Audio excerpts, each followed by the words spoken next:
이제 다윗의 교환. 지난주에 드디어 이제 다윗의 아들인 압살롬이 죽임을 당했습니다. 상수리 나무 가운데 머리카락이 매달려져서 요압에게서 이제요 압살롬이 살해당했습니다. 죽임을 당했고, 그 소식을 들은 다윗이 어떻게 했습니까? 압살롬 내 아들 압살롬 하면서 슬퍼했습니다. 자, 이것에 대한 연장선상으로 지금부터 오늘부터 말씀드리겠습니다. 오늘은 그래서 첫 번째로 다윗의 슬픔이라는 주제로 말씀드리겠습니다. 자, 19장 1절 말씀 나가시겠습니다. 시작.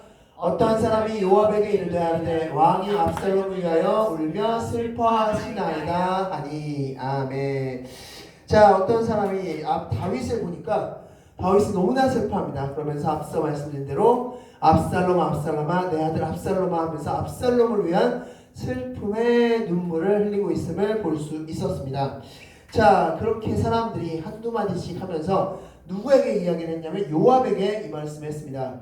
요압이요, 우리 다윗 왕께서 이런 일을 지금 하고 있습니다 라고 이야기하니까, 자, 이제 말씀드리겠습니다. 시작. 왕이 그 아들을 위하여 슬퍼한다 함이 그날의 백성들에게 들리매 그날의 승리가 모든 백성에게 슬픔이 될지라. 아멘. 자, 이렇게 왕이 슬픔을, 그 아들의 죽음, 실제로 봤을 때 적군의 우두머리였는데 그 사람의 죽음을 너무나 슬퍼하니까 이것이 전쟁에서 승리한 건지 패한 건지조차도 구별하지 못하는, 구분되지 않는 그런 상황, 분위기 가운데 휩쓸리게 되었다라는 것입니다. 자, 이 이야기를 듣고 요압이 이제 다윗에게 찾아갑니다. 다윗에게 찾아가서 이렇게 이야기합니다. 자, 6절 말씀 읽겠습니다. 시작.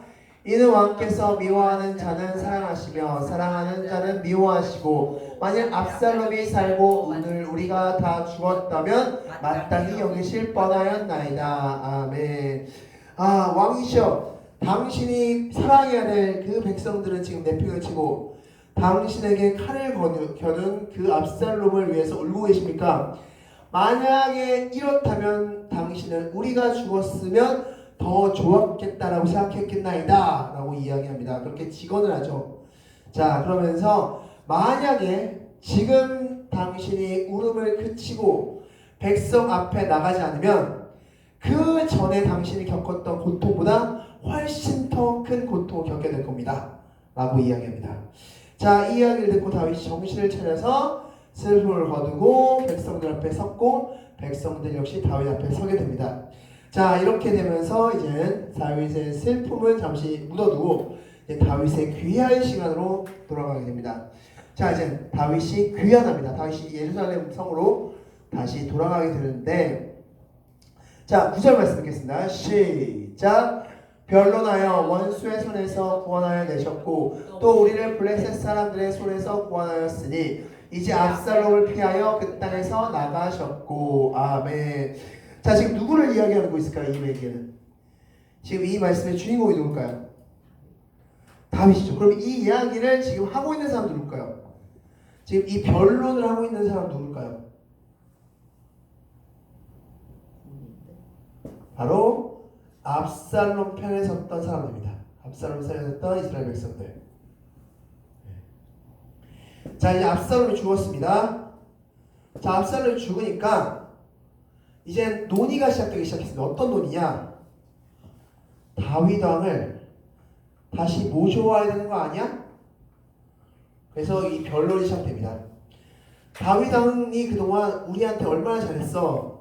블레셋도 막아줬지, 그리고 원수의 손에도 구원해줬지. 지금은 비록 압살롬, 자신의 아들인 압살롬을 피해서 도망가긴 했지만 우리에게 그동안 얼마나 잘했어 하면서, 자, 10절 말씀 읽겠습니다. 시작. 우리가 기름을 부어 우리를 다스리게 한 압살롬은 싸움에서 죽었거늘 이제 너희가 어찌하여 왕을 도로 모셔올 일에 잠잠하고 있느냐 하니라. 아멘. 그러면서 이런 변론이 이루어지겠습니다. 즉, 다윗 왕을 모셔야 된다. 압살롬은 죽었기 때문에 이제 다윗 왕을 모시고 와야 된다 라는 이야기가 나가기 시작했습니다. 물론 그 와중에는 아니다, 다윗 왕 모셔오지 말자. 그래서 두 파로 나뉘었는데, 그런데 이제 극명하게 다윗 왕을 모셔오자는 쪽으로 이제 분위기가 점점 기울어지고 있는 상황이었습니다. 자, 그런데 이 이야기, 즉 지금 이스라엘 백성들 안에서 당신을 모시고 오자는 이야기가 지금 사람들 사이에서 변론되어지고 있습니다. 라는 것을 들은 다윗이 자 이런 이야기를 합니다. 자 12절 말씀 다 같이 읽겠습니다. 시작. 너희는 내 형제여 고리기거늘 너희는 어찌하여 왕을 도로 모셔오는 일에 나중이 되리요 하셨다 하고 아멘. 다 다윗이 무엇이라고 얘기합니까? 당연히 나 모시고 가야지. 우리 형제 아닙니까? 우리 같은 고류 아닙니까? 나 다윗 당신들의 편입니다. 당연히 나를 모시고 와야 되는 거 아닙니까? 라고 이야기하면서 이렇게 이야기합니다. 13절 말씀 다 같이 읽겠습니다. 시작. 너희는 또 아마사에게 이르기를 너는 내 고륙이 아니냐 너가 요압을 이어서 항상 내 앞에서 지휘관이 되지 아니하면 하나님이 내게 벌 위에 벌을 내리시기를 원합니다 라고 기도합니다. 자 이게 무슨 말이냐, 이 아마사라는 사람을 다윗이 군사령관으로 삼겠다라는 약속을 합니다. 만약에 내가 아마사를 군사령관으로 삼지 않으면 하나님이 나에게 벌을 내리셔도 난 말이 없다, 할 말이 없다 라고까지 얘기하면서 강하게 아마사를 군사령관으로 삼겠다라는 약속을 하게 됩니다. 자, 그럼 먼저 이 아마사라는 사람이 도대체 누구길래 다윗이 이렇게 이야기했는가 라고 보면 자 17절 25절 말씀 다 같이 읽겠습니다. 시작. 압살롬이 아마사로 요압을 대신하여 군 지휘관으로 삼은지라 아마사는 아드라라 하는 자의 아들이라 아비갈은 요압의 어머니 수르야의 동생이더라. 아멘. 자, 이 아마사라는 사람 누구냐? 바로 압살롬이 이제 다윗을 치려고 어떻게 했습니까? 바로 모든 이스라엘 당부터 부의 새벽까지 모든 이스라엘 백성들 다 모았죠. 이스라엘 백성 다 모은 다음에 다윗이 있는 요단강 서편으로 건너가서 다윗을 치려고 했습니다. 자, 바로 그때 이 일을 주도했던, 이 일에 군대를 조직해서 같이 이동해 갔던 그 군사령관이 누구였냐? 바로 아마사라는 사람이었습니다. 자, 즉 다윗에게는 요압이 있었고 압살롬에게는 아마사라는 군사령관이 있었던 겁니다. 그래서 이 아마사라는 사람을 압살롬은 군사령관으로 삼았고 바로 이 아마사를 필두로 해서 이스라엘 백성 전체를 다윗이 있는 요단강 건너편으로 이전시킨 겁니다. 바로 그 아마사를 지금 다윗이 무엇이라고 얘기하고 있습니까? 내가 군사령관으로 아마사를 세우겠다. 이것은 어떻게 해석될 수 있냐? 바로 지금 다윗이 어떻게 생각하고 있습니까? 압살롬을 따랐던 사람인데 이 사람들에게 잘 보이려면 내가 지금 예루살렘 성전으로 돌아가서 이 사람들에게 환대를 받으려면 어떻게 해야 될까를 머리를 굴렸다고 합니다. 그래서 나온 작전이 바로 이 아마사를 군사령관으로 세우자라는 작전을 세웠습니다. 그런데 여기서 이제 문제가 있죠. 자, 어떤 문제입니까? 자, 다 같이 읽겠습니다. 시작. 문제는 다윗이 요압 대신에 아마사를 군사령관으로 세운 것이라 라고 말씀하셨습니다. 자, 지금 현재 실존하고 있는 군사령관이 있습니다. 현재도 군사령관 요압이 딱 버티고 있는 상황입니다. 근데 지금 다윗이 뭐라고 얘기했습니까? 자기를 다시 예루살렘 성으로 돌아오게 하자, 다윗을 다시 맞아들이자라는 분위기가 막 형성되니까 그 분위기에 편승하고 그 분위기를 좀 더 격화시키기 위해서 자기를 잘 보이게 하기 위해서 아마사를 나는 군사령관을 삼겠습니다. 이 약속을 내가 지키지 않으면 하나님께서 나에게 벌 위에 벌을 내리실 겁니다. 라고까지 이야기하면서 아마사를 군사령관을 삼겠다는 이야기를 선포해버렸습니다. 문제는 지금 요압이 군사령관에 있다는 사실입니다. 그럼 지금 다윗은 무슨 이야기를 하고 있는 겁니까? 실질적으로 요압을 빼지고 요압을 탈락시키고 요압을 자리를 빼앗고 그 자리에 아마사를 넣겠다라는 이야기를 지금 하고 있는 겁니다. 자, 그런데 이 이야기가 어마어마한 문제를 가립니다. 자, 그러면 먼저 첫 번째, 왜 다윗은 잘하고 있는, 너무나 잘하고 있는 이 요압이라는 군사령관을 빼고 아마사를 집어넣으려고 했을까요? 물론 말씀에서 봤듯이 다윗이 잘 보이고 싶어서, 이스라엘 백성들이 잘 보이고 싶어서 그런 것도 있지만 조금 더 깊게 들어가면 이런 이유도 있을 것입니다. 자, 18장 14절 말씀 다 같이 읽겠습니다. 시작. 요압이 이르되 나는 너와 같이 직체할 수 없다 하고 손에 잡은 창 셋을 가지고 가서 상수리 나무 가운데서 아직 살아있는 압살롬의 심장을 찌르니. 아멘. 자, 이때 어느 때입니까? 압살롬이 상수리 나무에 머리가 대롱대롱 매려있고, 자, 이것을 본 사람이 압살롬을 바로 죽여도 됐었지만 근데 요압에게 보고를 하죠. 자, 그러면서 왜 너는 죽이지 않았느냐, 죽이고 오지 않았느냐 라고 했을 때 다윗이 압살롬을 너그러이 대우해달라는 그 이야기를 저도 들었습니다.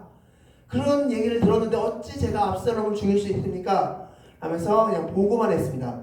자, 그 보고를 듣고 요압은 나는 너처럼 안 죽이고 못 배겨 라고 하면서 창으로 압살롬의 심장을 찔러서 죽입니다. 자, 다윗 입장에서 자신의 일을 너무나 잘 도와주고 있는 요압이긴 하지만 요압은 지금 누구를 죽였습니까? 아들 압살롬을 죽였습니다. 아들 압살롬아, 내 아들 압살롬아, 압살롬아 내 아들아 하면서 펑펑 울게 만든 그 장본인. 더 나가서는 이 압살롬의 죽음은 누구 때문에 이러한 일이라는 걸 알고 있습니까? 지금 다윗은 자기 자신, 자기 자신 때문에, 이 밧세바 사건 때문에 지금 아들 압살롬이 죽었고, 그런데 그 죽인 장본인이 요압이라는 겁니다. 자, 다윗 입장에서는 어떨까요? 요압이 어떻게 보일까요? 결코 좋지 못하게 보일 겁니다. 그래서 이런 것도 있고, 지금 분위기상 이스라엘 백성들에게 환심도 사용했고 라는 이런 분위기를 타서 다윗은 요압을 갈아치우고 요압을 빼고 아마사를 군사령관으로 넣게 겁니다. 자, 그런데 자, 다음 다 같이 한번 읽겠습니다. 이 부분이 굉장히 중요합니다. 시작. 자신의 아들을 죽인 장본인을 곁에 두고 싶지 않았고 때마침 환심을 얻어야 했기에 아마사를 군상원을 세웠고, 이 선택은 또다시 큰 사건으로 이어진다. 아멘. 이게 오늘 말씀의 핵심 포인트입니다. 자, 원래라면 어떻게 했어야 됐습니까? 다윗은 하나님께 기도하면서, 하나님 어떻게 해야 됩니까? 그리고 이 다윗이 귀환도 역시 사람들의 환심을 사서 귀환하는 것이 아니라 어떻게 귀환하는 것이 맞았습니까? 하나님의 뜻대로, 하나님의 방법대로 귀환하는 게 맞았을 겁니다. 그런데 지금 다윗은 인간적인 방법을 이용해서, 그리고 자신의 감정을 컨트롤하지 못하고 지금 요압을 빼고 아마사를 군상원을 잡고, 이것은 이제 다음 주에 보게 될 시바의 반역, 그거의 전초절이 되는 겁니다. 즉, 오늘 본문에서 우리가 강조하고 있어야 될 부분이 무엇이냐? 우리가 어떤 일을 행할 때 무엇을 가장 먼저 해야 된다? 기도를 가장 먼저 해야 된다. 지금 다윗, 이 오늘 본문은 여러분이 자세히 집에서 읽어보시면 아시겠지만 기도했다는 부분이 하나도 없습니다. 하나님, 이제 다윗이 예루살렘 성전으로 돌아가는 그 과정 가운데 기도했다는 본문이 하나도 없습니다. 그냥 사람들의 환심 사서 그렇게 해서 자기가 좋게 분위기 만들고 해서 들어가게 된 겁니다. 이것이 나중에 이제 반역 사건으로 이어서 다시 한번 도망자 신세까지 됩니다. 그러니까 다윗은 자신의 감정을 컨트롤하지 못하고 이런 엄청난 일을 저질렀다 라고 할 수 있습니다. 자, 어쨌건 이렇게 해서 어쨌든 분위기를 만들었습니다. 그래서 이스라엘 백성들이 다윗 왕이시여, 좋습니다, 우리가 받아들이겠습니다 라고 했고 오케이 사인 나서 다윗은 요단강을 건너서 지금 예루살렘 성전까지 오게 되는데, 그 과정 가운데 총 3명의 사람을 만납니다. 첫 번째는 시므이라는 사람입니다. 시므이가 누굽니까? 그렇죠. 오, 저 기억하십니다. 자, 16절 1절 말씀 나같이 읽겠습니다. 시작. 시므이가 저주하는 가운데 이와 같이 말하니라. 피를 흘린 자여 사악한 자여 가거라 가거라. 자, 다윗이 압살롬을 피해서 도망다닐 때 바로 사울의 혈통이었던 시므이가 우리 집안을 망친 너야 하면서 너 저주하다 하면서 돌을 던졌던 바로 그 사람이 바로 시므이라는 사람이었죠. 자, 이 시므이에 대해서 아비새가 이렇게 이야기합니다. 다윗 왕이시여, 저 시므이 내가 죽이겠습니다. 저 인간 같지도 않은 시므이 내가 다 죽여버리겠습니다 라고 했을 때 다윗이 어떻게 반응합니까? 그렇지 않다 라고 말하면서 이 시므이에게 직접 너의 목숨은 구제될 것이다, 살려줄 것이다 라고 이야기를 해줍니다. 그래서 다윗은 시므이를 용서하게 된다 라는 것입니다. 자, 두 번째 누굴 만납니까? 무비보셋. 누구입니까? 바로 유모가 아이 떨어뜨려서 다리 두 다리를 저름을 받았던 다윗이 받아들였던 바로 요나단의 아들 무비보셋. 자, 말씀 보겠습니다. 16절 4절 읽겠습니다. 시작. 왕이 시바에게 이르되 무비보셋에게 있는 것이 다 내 것이니라 하니라. 시바가 이르되 내가 절하나이다. 내 주 왕이여 은혜를 입게 하옵소서. 아멘. 자, 시바가 다윗이 도망 다닐 때 나귀에 잔뜩 음식을 싸왔습니다. 그러고 나서 이 음식을 당신과 당신 사람들에게 나눠 먹으십시오 라고 했고, 다윗이 너 왜 왔니? 너 무비보셋은 어디로 두고 너만 왔니? 라고 했을 때 뭐라고 얘기했습니까? 그때 당시에 무비보셋이 반역을 준비하고 있습니다. 지금 그래서 다윗 지금 사울 왕의 시대가 다시 와야 된다고 말하고 있습니다. 내가 그것을 전합니다 라고 했고, 그때 판단력이 흐려졌던 다윗은 이 말을 고지고대로 믿었고, 아, 내가 무비보셋에게 배신당했구나 라고 하면서 그 무비보셋에게 준 땅과 모든 소유를 다 시바에게 넘겨줍니다. 너가 다 가져라 라고 이야기합니다. 자, 그리고 나서 이제 다시 이제 귀환하려고 했을 때 이 무비보셋이 다윗에게 찾아옵니다. 자, 그리고 찾아와서 다윗에게 자초지종을 설명합니다. 내 종 시바가 나를 속이고 당신을 만나고 나를 모함했습니다 라고 이야기했고, 그 자초지종을 모두 들은, 그래서 모든 걸 알게 된 다윗이 이 무비보셋에게 이렇게 이야기하죠. 다 같이 읽겠습니다. 자, 시바와 밭을 절반으로 나누라고 했습니다. 아, 그래? 내가 시바에게 너의 재산 전부를 주었는데 절반을 다시 너에게 주라고 명령했다 라고 이야기했는데, 무비보셋은 무엇이라고 얘기합니까? 당신이 있으면, 그냥 당신만 잘 있으면 난 당신 본 것으로 여한이 없습니다. 당신이 괜찮다는 것만 봤으면 난 여한이 없습니다. 그 재산 안 가져도 좋습니다 라면서 그걸 거절하는 그런 모습을 볼 수 있습니다. 자, 이렇게 해서 무비보셋까지 만났고, 자, 마지막으로 누구 만나면 바르실레. 누굽니까?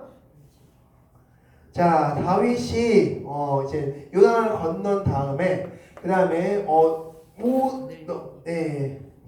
다윗이 이제 압살롬 군대에게 위협적으로, 그래서 일촉즉발의 상황 가운데 있을 때 총 3명의 사람이 다윗에게 먹을 것과 잠자리와 씻을 것들을 제공했습니다. 누구와 있었습니까? 바로 소바, 마길, 바르실레. 이 3명의 인물이 그 음식을 제공했고, 그 중에 이제 바르실레는 80세 노인이었다 성경이 기록하고 있죠. 자, 그 바르실레가 바로 이런 일을 했죠. 자, 말씀 보겠습니다. 10장 20절 말씀 다 같이 읽겠습니다. 시작. 다윗이 마하나임에 이르렀을 때에 암몬 족속에 속한 라빠 사람 나하스의 아들 소바와 로글림 길랏 사람 바르실레가, 아멘. 자, 이렇게 해서 이 3사람이 왔었는데, 그때 이제 바르실레입니다. 자, 그 바르실레를 만납니다. 그 바르실레를 만나서 다윗이 묻습니다. 너 나랑 같이 이 요단강 건너서 예루살렘 성에 들어가자. 그럼 내가 너가 원하는 거 다 해줄게 라고 이야기합니다. 그때 뭘 하시라고 얘기합니까? 같이 예루살렘으로 가자고 했지만 사양하고 요단강을 건널 수 있도록 돕고 그는 자기 집으로 돌아가게 되었다라고 말씀하고 있습니다. 즉 다윗은 이런 사람들을 만나서 드디어 예루살렘 성전으로 입성하게 된다. 그리고 이제 다음 주에 드디어 엄청난 또 일을 겪게 된다라고 말씀할 수 있습니다. 자, 이제 말씀을 정리하고 이제 문제 같이 나오겠습니다. 말씀 같이 정리하겠습니다. 다 같이 읽겠습니다. 시작. 다윗은 하나님께 기도하지 않고 자신의 감정과 자신의 상황에 맞춰 군 사령관을 바꾸게 되었고 이 일은 나중에 또다시 피난길에 오르는 일로 발전한다. 아멘. 바로 이게 핵심 포인트입니다. 오늘의 핵심 포인트. 자, 그럼 이제 지금부터 문제와 주어와 화면을 보면서 문제 같이 나누겠습니다. 첫 번째, 다윗은 누구 때문에 슬퍼했습니까? 압살롬, 자신의 아들인 압살롬 때문에 슬퍼했다라고 할 수 있습니다. 자, 다윗 슬픔의 부당성을 알린 사람 누굽니까? 군사령관인 요압이라는 사람이 당신이 만약에 그렇게 계속 울면 우리는 전쟁에서 이긴 게 아니라 진 겁니다. 그리고 계속 그렇게 하면은 당신이 지금까지 겪었던 고난보다 더 큰 것을 겪게 될 것입니다. 라고 하면서 부당성을 알렸던 사람입니다. 이스라엘 백성들은 무엇을 변론했습니까? 한마디로 다윗 왕을 모시고 올까 말까. 다윗 왕을 예루살렘에서 모시고 오는 게 맞는가 아닌가에 대한 변론 논의를 했다라고 할 수 있습니다. 다윗은 누구를 군사령관에 세웠습니까?